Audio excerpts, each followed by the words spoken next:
computer. Okay. Be'ezus Hashem, today's daf is Daf Yud Ches. I'm going to just bring you back to the Mishnah on Daf Yud Zayin, just to say, so we know what the topic the Gemara is discussing. We know that the Oilus Re'iyah and the Shalm. Hold on, Lewis is entering.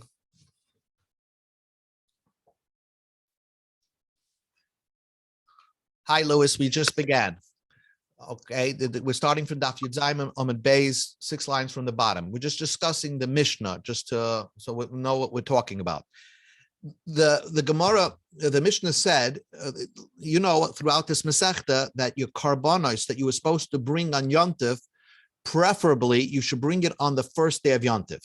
If somehow you manage to get the golden ticket and you get into the Beis Hamikdash the first day of Yom Tov, that's then lucky you.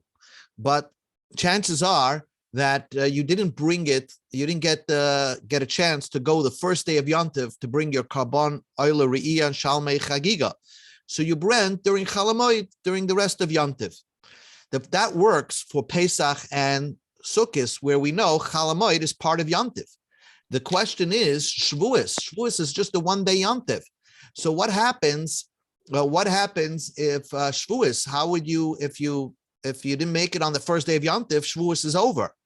So we know that Shavuos, from the Yom Tov of Shavuos, you could actually bring it the week after Shavuos, even though it's not called Shavuos, but it's called the day of slaughtering. You could actually have a makeup date for Shavuos. That's what the Mishnah discusses, and the Mishnah gives you a case. Let's just read it inside. The Mishnah says, Atzeres, Shavuos, Shcholias Be'erev Shabbos, it's Friday. So Beis Shammai Oimrim, Beis Shammai says, so you can't bring, according to Beis Shammai, you can never bring the Shalmei Chagigah and the Oilus Re'iyah you can't bring it on Yom Tov itself anyway. So Beis Shammai is always of the opinion, Yom Tibuach Achar HaShabbos, you shech the animal on Sunday.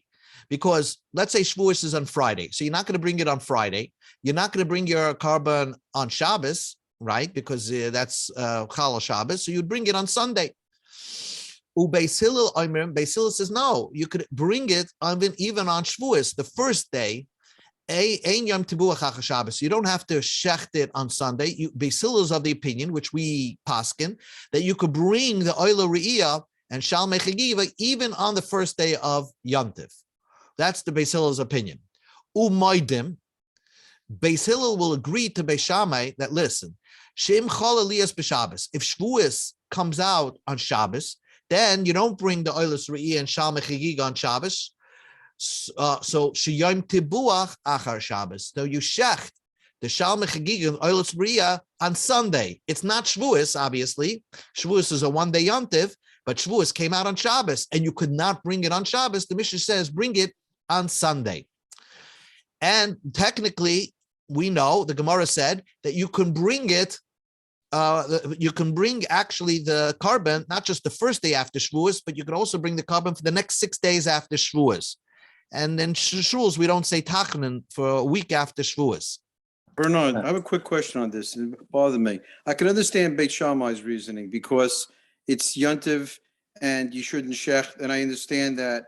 And Hillel, I understood it up until Shabbos because since you're going to eat the Chagigah, okay, you could eat it. So Yom Tov, you could cook, you could eat. If you're going to eat it, you could shecht it. But, right. So why does he say Shabbos? You can't. Oh, because only on Yom Tov you have a heter of Eichel Nefesh. But I understand the Chagigah, but what about the Oilus Re'iyah? That you don't eat, right? That you don't eat. So why does Beis Hillel hold it? You could bring the Oilus Re'iyah on Yom Tov, on the first day of Yom Tov. But then on Shabbos. So then there's a pasuk for that. He had a pasuk that you could also bring it and eat it and bring it on the first day. Mavi and Shlomo, he had a pasuk to say that once you're bringing the Shalmei Chagigah, you can bring the Oilus Re'iyah also. But Shabbos, you're not allowed to shecht on Shabbos. Right. See, I could shecht on Yom Tov for, let's say I need meat, right? So but that explains the Chagigah, but not the Oilus Re'iyah. Really is a pasuk, correct? Okay. But now the Gemara says that even if you're slaughtering the Mishnah says that even if you're slaughtering that carbon of Shavuos on Sunday, there's something about not showing off that Sunday is a special day. So because the Christians or the Tzedukim used to say that Shavuos always has to come out on a Sunday, because they darshan mimochras haShabbos, that God intended that Shavuos should always be after the first Shabbos, after Pesach, you count 49 days. And the 50th day, that Sunday should be Shavuos. So they read the Torah straight, and and the way they understood it was that Sunday was a special day for Shavuos. But we go out of a way to show the Tzedukim are wrong. So if it happens that Shavuos came out on Shabbos and we're slaughtering karbanos on Sunday for Shavuos holiday, the Kohen Gadol does not wear Eina Kohen Gadol mislabesh b'keilav. He doesn't wear his 8 begadim to show that it's not a special day. Umutarim behesped of tainis. If somebody dies that Sunday, or we make fast that Sunday, we would fast on that Sunday, even though you're bringing the oilus ri and shalmei chagigah that you could not bring on Shavuos. But we want to make sure that no one should get to think that this Sunday is a holy day, because so not to show credence to what the Tzedukim used to say, that Shavuos always has to be right after on a Sunday. Okay, so the whole point of this whole Mishnah exercise was to show you that also Shavuos is a 7-day holiday, even though it's really 1 day. But there's tashlumen, there's makeup days of 7 days. So the Gemara just says just one line over here. How do I know Shavuos? If you didn't get a chance to bring your oilus ri and shalmei chagigah on the first day, you can bring it all 7 days. Shenema, the pasuk said, "B'chag hamatzos chag Shavuos chag sukkos, makas chag Shavuos l'chag matzos." The pasuk juxtaposes the Shavuos holiday to the matzah holiday. Ma chag matzos, just like Pesach, yesh lo tashlumen kol shiva. You can make up, if you didn't bring the oilus ri and shalmei chagigah on the first day of Yom Tov, you can make it up all the 7 days. Av chag Shavuos yesh lo tashlumim kol shiva. So also Shavuos, in case you didn't bring it on the first day on Shavuos, then you can bring it once even Shavuos is over. You have another 7 days to bring that oilus ri and shalmei chagigah. Now we go to where we're up to. That's one reason. Now we go to Daf Yud Ches Amud Beis, 6 lines from the Ram. The Bei Rab Lazar Bar Yankov Tana, he gives a different reason than Rab Oshia's reason. He gives, Rab Lazar ben Yankov gives a reason. He says like this: how do I know Shavuos is a 7-day holiday? Makra, the pasuk says, "Ukrosem be'etzma yom hazeh." You have to call it a holiday, right? Uvakutzrechem k'tziratzchem. Then the Torah right away says, when you cut your field, you should not take off the payah. Ukrosem, it calls it a holiday. Uvakutzrechem, but you're allowed to cut your field. Ezeu chag, which yomtiv shatakoyer boy the koitze boy, that you call it a holiday, and you're allowed to do work on that holiday. It must be chag hatzeres, it's Shavuos. That means during the holiday of Shavuos, the Torah, which that's the topic of that pasuk over there, tells you that although it's a holiday you're permitted to do work on. How's that possible? The first day of the holiday, you're not allowed to do work, but the 6 days of makeup days, of 7 days of makeup days, then that's a holiday of Shavuos. It extends, so to speak, but you're still allowed to do work during that day. Amos, what are we talking about? Does the Torah mean you're allowed to cut on the holiday itself? Is it permitted to cut on the Yontiv itself? It must be the Torah is hinting at the Tashlumim. There are makeup days. It's a holiday. The holiday of Shavuos extends into the weekdays that you're permitted to do work during the weekdays, but it's a holiday still that you could bring your oilus ri and shalmei chagigah if you didn't bring it on Shavuos proper, on the first day of Shavuos. So now you have 2 reasons. One is Rabbi Shaya's reason, the juxtaposition between Shavuos and matzos, and this reason over here, krosem ukutzuchem. Even though we have Rabbi Lazar Amar Rabbi Shaya's reason, it's Rabbi Lazar ben Yankov. You need this reason, Rabbi Lazar ben Yankov. They're helpful for each other. The imid Rabbi Lazar Amar Rabbi Shaya, if you just had Rabbi Lazar Amar Shaya's reason, Havamina, I would have thought that if you're juxtaposing Shavuos to Pesach, I would think that just like Pesach, the makeup days are also to do work because it's Chol Hamoed. Havamina ma tashlum shechag hamatzos. Just like the makeup days of Chag HaMatzos. If you didn't bring the Shalmei Chagigah Daf on the first day of Pesach, the makeup days, which is Chol Hamoed, are also basiyas malacha. You're not permitted to do work. I would have thought af tashlumei atzeres, the makeup days of Shavuos, nami also basiyas malacha, are also not permitted to do work.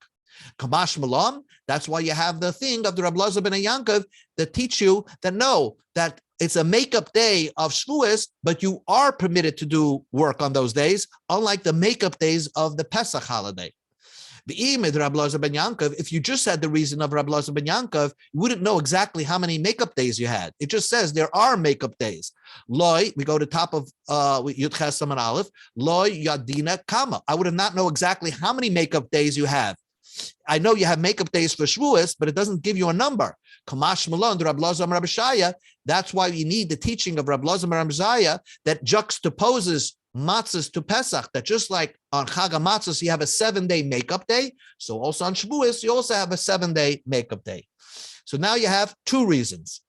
Now comes a third reason, another proof that Shavuos also has a makeup day. Because without these proofs, I would think Shavuos, if you miss day one, God, you never get a chance to make, you don't have a makeup day. So Rish Lakish says, no, I have a pasuk that teaches you that there is a makeup day. Rish Lakish Amar the Chag HaKotzir. The Torah calls it Bikurei Masecha. The Torah talks about Shavuos, and it calls it the Chag of reaping, of cutting your produce in the field, right? And a time to bring Bikurim. So what do you mean? Eze Chag, which Yontiv, Shat HaChoigik, you call it a holiday, the Koitzebar, and you're allowed to cut in that holiday. It's very similar to the other reasoning of Rab Elazar ben Yankov, which means that the Torah considers the holiday of Shavuos a holiday, but yet you're allowed to cut on the holiday. You're allowed to do work on that holiday. It must be the makeup days of the holiday of Shavuos. That's what we're referring to. So the Gemara says, Amos, when are you permitted to use and cut your field on the holiday? Elam is beyond if it's Shavuos proper. Syria beyond Mishari, is it permitted to cut your field on Shavuos?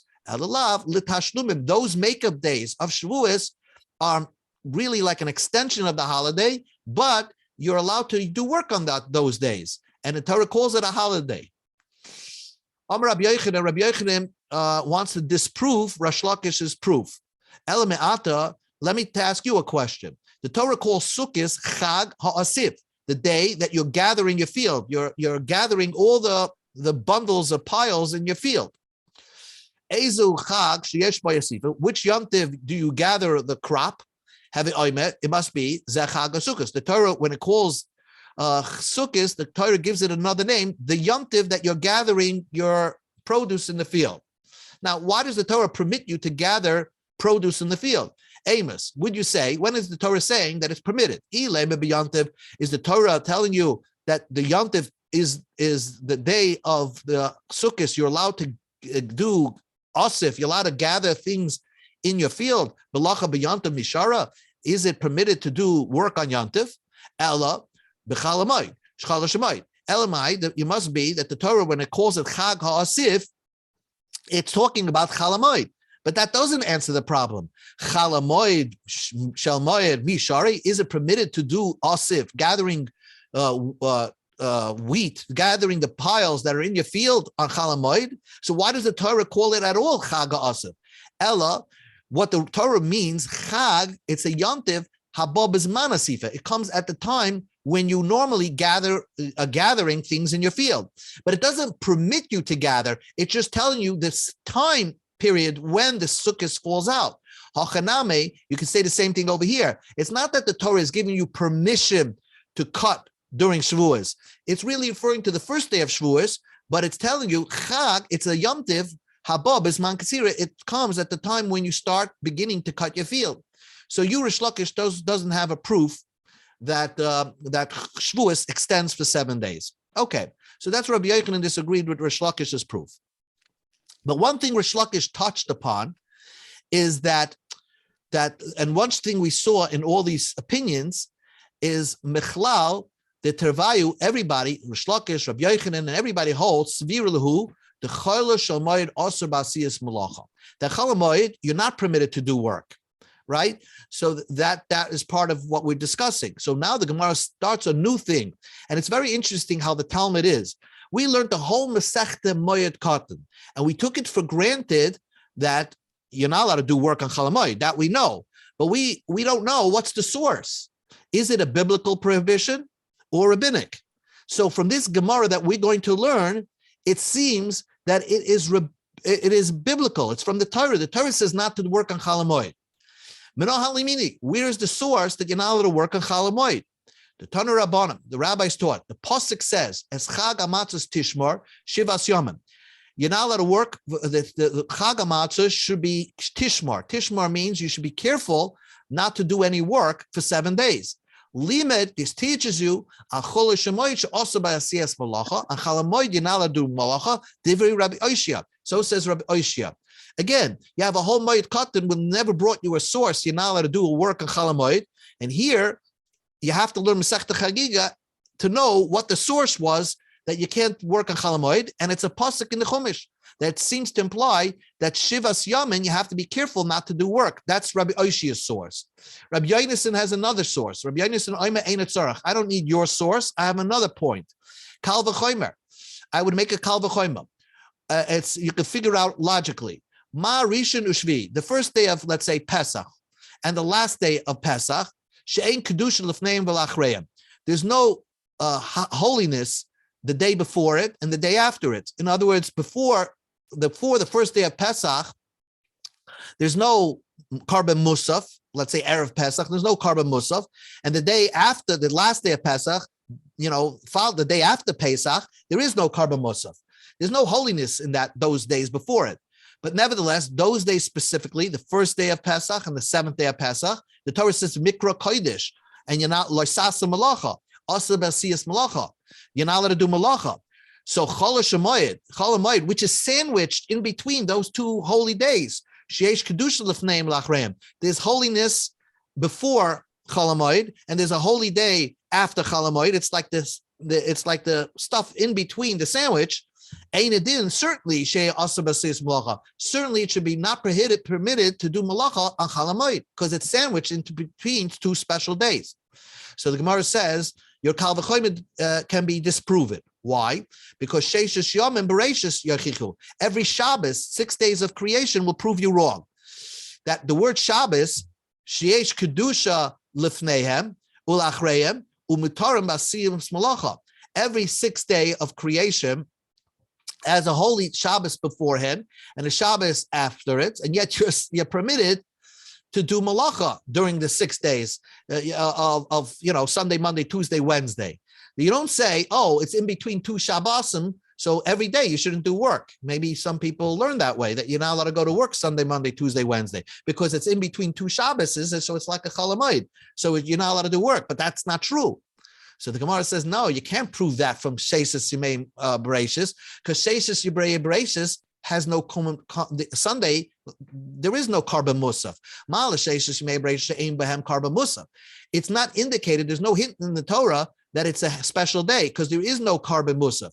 Tarma, will you say the same thing b'chol shemoy, which is sandwiched in between two special days, but it also has sheyesh by carbon musaf. It has the carbon musaf there, and that's why Chol Moed, I would think that it would be also b'siyas malacha. It's also to do malacha because it has a carbon musaf and it's also sandwiched.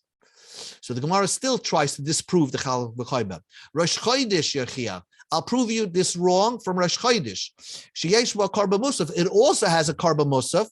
Umoter b'asiyas malacha. You're allowed to do work on Chol Moed. So why don't you on Rosh Chodesh? So why don't you say Chol Moed should be like Rosh Chodesh, that it has a carbon musaf and it's muter b'asiyas malacha. Now the Gemara could have said that Rosh Chodesh is not sandwiched in between two holidays, but the Gemara asks a different question. The Torah never calls Rosh Chodesh Mikra Kodesh. It's a holy day. The Torah calls it Mikra Kodesh, a holy days. It doesn't say specifically you can't do work, but the Torah indicates that it's a holy day.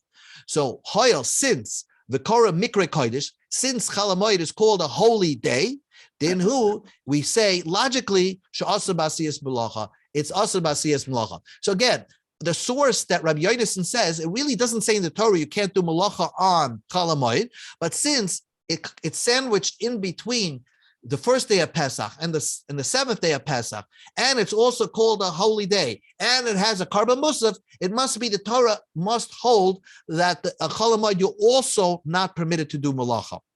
Tanya Idach, I have another third Torah source that you can't do Malacha and Chol HaMoed. The Torah says, Kol Malachas Avodah Lo Sasu. You can't do Malacha, any type of work you can't do, and it's an extra pasuk. Limed achol shamoid also basiyas malacha teaches you on Chol HaMoed you're not allowed to do malacha. Divrei Rabbi Yossi Aglili. These are the words of Rabbi Yossi Aglili.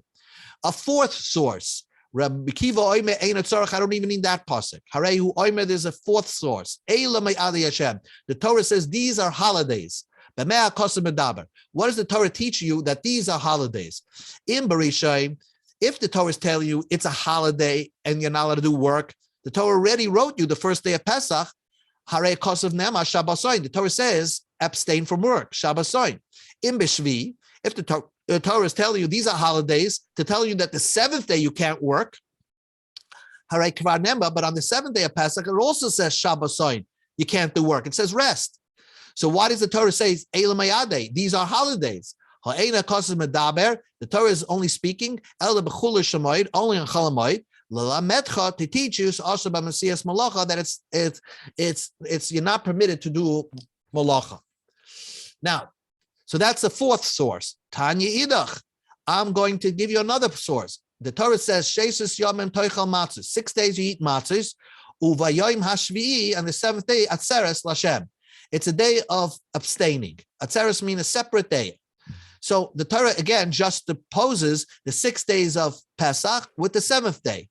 Mashvi, just like on the seventh day, Otzer, you have to stop and not do anything on the seventh day. Avsheshus Yomim Atzurim. Also, all the 6 days of Pesach, you're not allowed to do work. So would you say Imash? The Brisa continues. Imashvi Otzer Mekom Malacha. On the seventh day, you're not allowed to do any work. I would think also on the 6 days you're not allowed to do any work. Even Chol HaMoed, you're not allowed to do something that's tzarech moyed, something that is not a ma'aser uman, all the things that we know that you're permitted to do on Chol HaMoed. I might think if you're juxtaposing the seventh day with the 6 days, so everything should be also.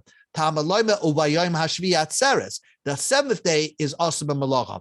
Hashvi also b'chol malacha. On the seventh day, you can't do any work, no exceptions. But the 6 days of Chol HaMoed, you're not prohibited from all types of work. So how do you know what's permitted and what's not permitted? The Torah gave the right to choose what's permitted and what's not permitted to the Chachamim. The Chachamim should make a unified decision of what is permitted on Chol HaMoed and what's not permitted on Chol HaMoed. To teach you,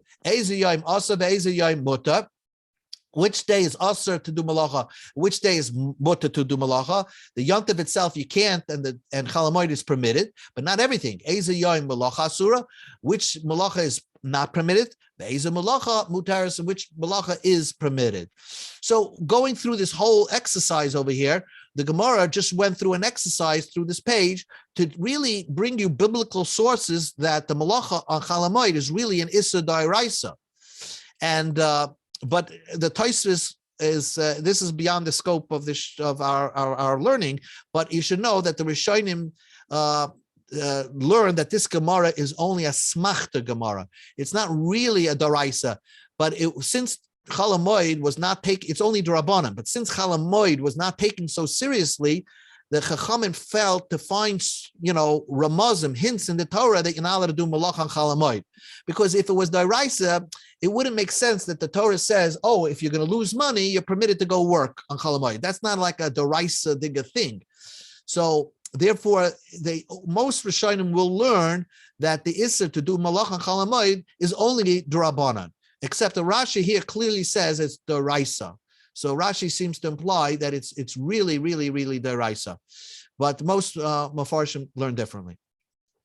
Anyway, umutarim behesped v'tainis. We learned that on Sunday it's permitted to do hesped and tainis. if you're shechting on Sunday, let's say Shavuos comes out on Shabbos, you're allowed to do hesped and tainus, even though you're shechting the oilus re'iyah.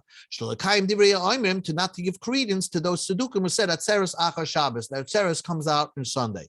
The Gemara brings a story. Masa umeis Alexa belud. This guy Alexa died in Lud, okay. And it was Chalamoid. It was on Pesach. It was on Shavuos. I'm sorry, he died on Shavuos, let's say. V'nichnasu kol Yisrael l'sayfti. He was a very special person, and the Jews got together to make a hesped. V'lahi nichem Rabbi Tarfon. Rabbi Tarfon says there's no hesped on Shavuos. B'pnei sheyom tov shel atzeres hoya. Because it was Shavuos and he didn't allow it. So first of all, the Gemara interrupts. The story doesn't make sense. What do you mean? They want the whole Jews in Lud wanted to make a eulogy on Yontiv? Yontiv salka daitach? Yontiv, they wanted to make a hesped. Ibi Yontiv mikasi. Would people come to a levaya on Yontiv? Nobody comes to a levaya on Yontiv. So when did the story really happen that this Alexa died and they wanted to make a hesped? Element Ema, it was the makeup days of Shavuos. And he died on the makeup days of Shavuos, and they wanted to make a hesped, and Rab Tarfon did not allow it because it's the makeup days of where you're shechting the oilus re'iyah and Shalmei Chagigah. But we just learned in our Mishnah that the makeup days are permitted to make a hesped and tainus. That's what the Mishnah says. So why didn't Rab Tarfon allow them to make a hesped on the makeup days? And so you probably figured out the answer. Depends when the makeup day is. Like Kasha, it's not difficult. Kan b'yontiv shechol lias achar Shabbos. When Yontiv fell after Shabbos, so that means that this Yom Tebuach fell out on a Sunday. Then, in order to not give credence for the Sudukim, we purposely make Hespedim. If the makeup day is on a Sunday, then you actually do make a eulogy and tas to show that we don't say that Shavuos could ever fall out or has a specialness that it must fall out on a Sunday. Khan, when did Rab Tarfon prohibit them from making a hesped? B'yom tov shcholius b'Shabbos. Yom tov fell out during the weekday. In other words, the makeup day fell out on a Wednesday. Let's say Shavuos fell out on a Tuesday, and your makeup day starts on a Wednesday. So it's a Wednesday. Rab Tarfon said, since it's a makeup day of the making up of bringing the oilus re'iyah and Shalmei Chagigah, it's still a special day. You should not make a hesped, even if it was such a special person of an Alexa. So that's why Rabbi Tarfon did not permit them to make the hesped. New Mishnah. We go to Yitches Amud Beis.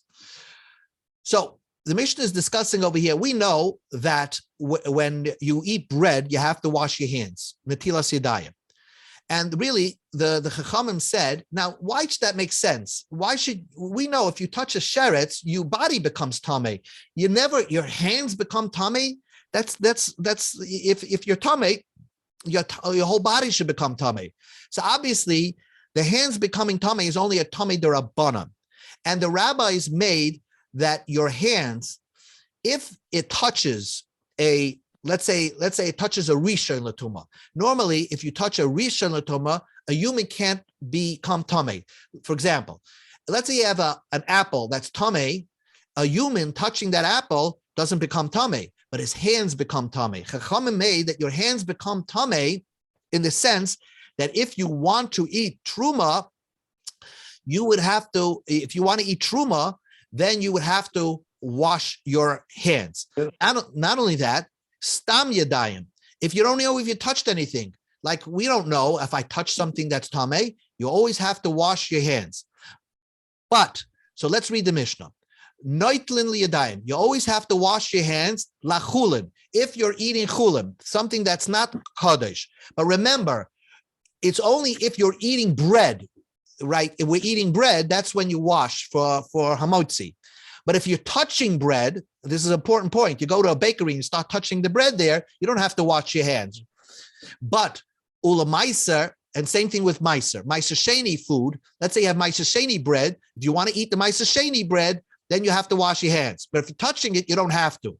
But la truma is not necessarily bread. Truma, there could be like an orange of truma, right? So if or wheat of truma, whatever you're eating of truma, you have to wash your hands, not only if you're eating it, but if you're touching it, you also have to wash your hands. That was the Rabbanim. Now, why did the Rabbanim say that you have to wash your hands at all? Basically, I think that they say that the Rabbanim wanted you to have the Kohanim to have very clean hands when they're eating this holy food of Truma. They shouldn't eat it with like greasy hands. So in order to make that more common that people should wash their hands before they eat, not only did they say Kohanim should wash their hands before they're eating Truma, but even a Yid, when he's washing his hands, he should feel like he's a Kohen and washing his hands also, but not when he's eating fruits, but only when he's eating bread. V'la kodesh, let's say you're coming to eat, let's say, Besar Kachim. Let's say you have a Shalmei Chagigah, you're eating your Shalmei Chagigah, then it's not enough to wash your hands. I don't know how this is going to work when we're going to all eat Shalmei Chagigahs.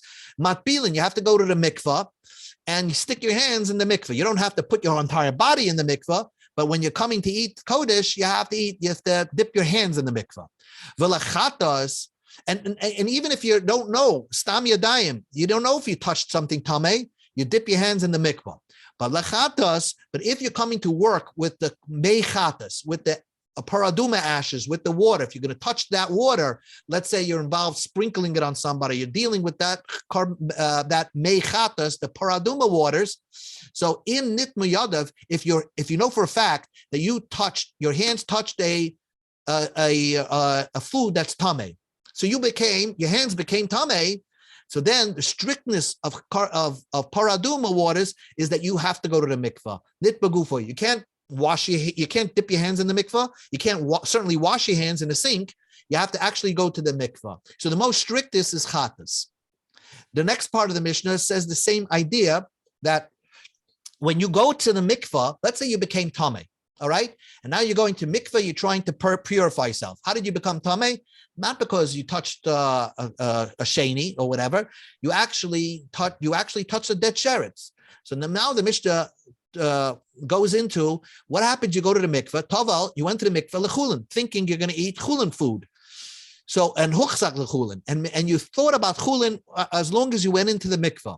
So also the meiser, you're not allowed to eat meiser sheni, even though you're mikveh. You went to the mikveh. Mikveh water looks the same, but since you're thinking that you're only going to eat chulin, you're not allowed to eat meiser sheni. Tavel meiser, if you tavel for meiser sheni, huchzak the meiser, and you're thinking about meiser sheni, also the truma, you're not allowed to eat truma. Tavel truma, if you went to the mikveh for truma and huchzak the truma, and you kept thinking I'm going to eat truma food, also the kodesh, you're not allowed to eat kachim food. Tavel kodesh, if you went to kachim food, you went to the mikveh thinking that you're going to eat kachim food. The hechzik kodesh, and while you're in the water, you're thinking about I'm going to eat the carbon meat. Then true, you're allowed to eat carbon meat, but also lachatas. You can't deal with chatas paraduma waters. Again, tavel chamer. If you thought when you went to the mikveh, you were thinking about the more stricter thing, the more holier thing. For example, you went to the mikveh thinking about you're going to eat kachim food, mutter lakal. Then you're mutter to eat the lighter one. Then you're allowed to eat truma, and you're allowed to eat meiser sheni and chulim. But if you went for the easy one and didn't think about you're going to eat the more chomer digger one, the more strict one, then you're not yaitzi. You have to re-go to the mikveh again. What happens? If you went to the mikveh and didn't think about anything, still you don't get permitted to eat kodesh. There's no free pass. It's not as if you didn't go to the mikveh. And if you want to eat kachim or truma or meiser, you have to re-go to the mikveh. For chulin, you don't have to re-go to the mikveh. Anonymous thinking works. But if you want to eat something that has holiness to it, like meiser sheni food or truma food or kodesh food, then you have to re-go to the mikveh. New thing, big day amoritz, the clothing of an amoritz. An amoritz has clothing. He claims that he's a Jew, regular Jew, but he claims that he keeps these tahar, medras leprushin. Guy who wants to eat his food al tahara sakodesh, he wants to eat, al tahara. Then if a parush will touch his clothing, let's say he would touch his towel. Okay, if a parush would touch his towel, that means somebody who's very careful, he would become tameh, because we are concerned that the wife of the Amaretz sat on this towel. And if a wife who is a nida and sits on the towel becomes a tamei av. So the Perushim should treat that if he touches anything, a chair belonging to the Amaretz, we always concerned that maybe the wife of the Amaretz who was a nida sat on that chair, and the parush will remain tamei. Big day Perushim, midrash loyach truma. A kohen who eats truma, if he touches somebody who a parush who only eats chulin, and he claims he eats chulin b'tahara, a kohen who touches his things that are medris, they have a din like a tamei medris, that the oichli truma will become an avatuma by touching the towel belonging to the parush. Big day oichli truma medris lekodesh. Somebody who's about to eat kachim goes over to the kohen's house, sits on his chair, and the kohen says, "I'm tahara. I'm very careful. You can't eat kachim. You have a din of an avatuma." Because the truma guy only eats truma, he's not eating kachim, and you want to eat kachim, so you're in a higher madrega. You assume that everything that he has is tamei. Big day kodesh, the clothing of a kodesh person in midras is considered like an avatoma lechatas to somebody who wants to work with the paraduma waters. Again, the Mishnah gives you an example. Yosi ben Ye'ezer. You have this Tana, this great person called Yosi ben Ye'ezer. Hoya Chosid. He was a holy person. He was the president of the Jewish people, was the Nasi. Shebekuna, and he was a Kohen. He was a special person. Yet, if I plan to eat my Shalmei Chagigah and I touch his towel, I become Tameh. His towel is considered like an avatuma for somebody who wants to eat kachim meat. Yochanan ben Yegud Goida, the great Yochanan ben Yegud Goida, whenever he would eat, he'd always think about that he's eating kachim. So Mela, he was like always thinking about kachim.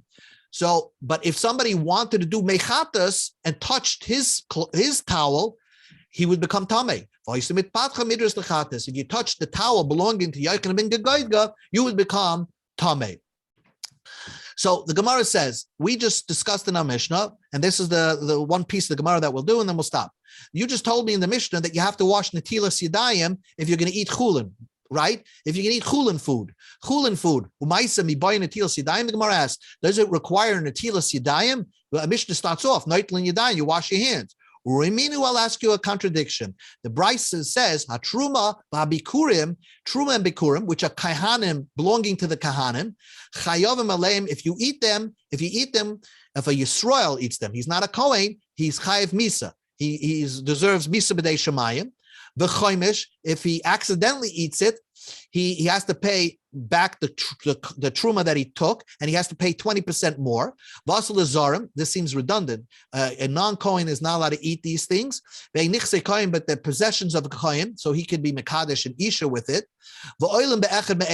And that means that normally when you want to mevatel something, it's 60-1. Here you need 100-1. That if you have an apple of truma, the only time if you're permitted to eat the mixture is only if you have 100 apples, to correspond, to override that one apple of truma, then you're permitted to eat from the mixture. But other than that, if it's less than that, then the mixture is usher, and that mixture becomes like truma. Ooh, this is the point. And to eat truma and bikurim, you have to wash your hands. Shemesh, and you need sunset. Before you can eat truma, if you were tameh and you went to the mikveh, you have to wait to the sunset. These halachas apply by truma and bikurim. Masha ain't came by maisa. They do not apply by maisa. So you don't have to wash your hands to eat maisa sheni food. But kos came by chulin. And certainly chulin, you don't have to wash your hands. How could our Mishnah say that you have to wash your hands when you eat chulin food? Kasha masa, kasha chulin and chulin. Masa and meiser, and chulin and chulin. Our Mishnah says you have to wash your hand by meiser. Our Mishnah says chulin, you have to wash your hand. And this Brisa clearly says you don't have to wash your hands. So the first attempt of the Gemara is that bishla mamasa meiser lekasha. I could resolve the question on meiser or meiser. That there are two opinions if you have to wash your hand for meiser sheni. Hara meir, hara banim. Our Mishnah who says that that Brisa says that you're permitted, is going like Rameir, and our Mishnah is going according to Rabbanim. The Tanam we learned in the Mishnah, Kol hata is biasmayim b'divrei soifrim. If you have to go to a mikvah midrabanan, that means you become tamei midrabanan. That means it's a rishain. You become a sheni. So mitame is a kodesh. You can make kodesh tamei. If you're a sheni, let's say you touch like a Sefer Torah. We know that if you touch a Sefer Torah, you have to go to the mikveh. You become a sheni. So then, if you touch kachim, that kachim becomes tamei. It becomes a shlishi. a meat, and it could be mitame another piece of kachim to make it a ravi, the fourth level. Or upaisel is a truma. You can make a shlishi a truma. You're a sheni. If you touch an apple truma, you make it a shlishi, but you can't make a ravi because there's no fourth level of truma. But although you're a sheni, you're permitted to eat chulin and maisa. That's the opinion of Rab Meir. So Rab Meir holds by maisa sheni, a sheni, you don't have to wash your hand. Because there's no problem. Chachamim say that maisa sheni, if you're a sheni, if you have a tumah on you, a drabanan tumah, you're not allowed to eat meiser. So it seems that Chachama hold before you eat meiser sheni, you're supposed to wash your hand. And Rameir holds you're not supposed to wash your hand. So you could resolve that difficulty. But al chulin kasha, you chulin, you have a question. Our Mishnah says chulin, you're supposed to wash your hands, and the Brisa clearly says chulin, you never have to wash your hands. So loy kasha, it's not difficult. Kam ba'achila. Our Mishnah says that you have to wash your hands if you're eating chulin. If you're eating chulin food, then you have to wash your hand. Kan, the brisa that says you don't have to wash your hands is benegiyah. If you're just touching. If you're touching chulin food, you don't have to wash your hands. Masha ein kain truma. If you touch truma, let's say you touch an apple of truma, before you touch that apple of truma, you have to wash your hands. So maskif law Rab Shimi bar. So the Gemara understood that chulin, no matter what you eat of chulin, even if you eat an apple of chulin, you have to wash your hands. But that's not true. Maskiv la Rab Shimi bar Ashi, ad kan lo pligar Rabbanan alei Rab Meir. The Rabbanan that argue Rab Meir over here only argue ela b'achila de meiser. Only if you're eating meiser. Only if you're eating meiser that Chachamim say you have to answer you from eating meiser unless you wash your hands. Ava benegia de meiser, but touching meiser, uvachila de chulin, on eating chulin, then loy pliga, there's no argument. Even the Chachamim will hold that you're allowed to eat chulin without washing your hands. So that's why they're talking about eating over here, but chulin, you're permitted to eat even if you're tameh. So what are we talking about over here? Why does our Mishnah say you can't eat chulin food without washing? So this probably, I spoke out the answer in the Mishnah. Very simple. The Brisa and the Mishnah is all talking about eating chulin food, eating ma'aser sheni food. It's not difficult.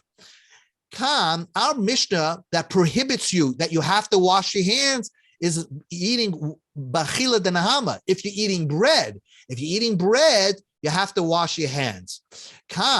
But that brisa that says you don't have to wash your hands for chulin food is bachila de peri. When you're coming to eat fruits, then you don't have to wash your hands. The Omar Rab Nachman says, Kol hanoitel yodav laperes. If you wash your hands before eating fruits, you want of chulin fruits, and you want to show that you're more chumradik than anybody else, it shows a little bit of egotistic arrogance over here, because that's a chumrah that nobody accepted upon themselves. We only accept to wash the hands for eating bread, not for eating fruits, except the night of Pesach, where everybody, Gans Klal Yisrael, before they eat the potato, they actually wash their hands, and that's something to think about.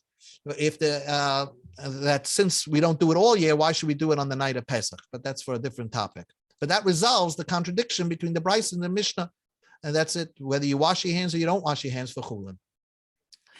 Okay, Be'ezus Hashem, we'll continue tomorrow. Very interesting. Very interesting. Shikayach, Lord. I get the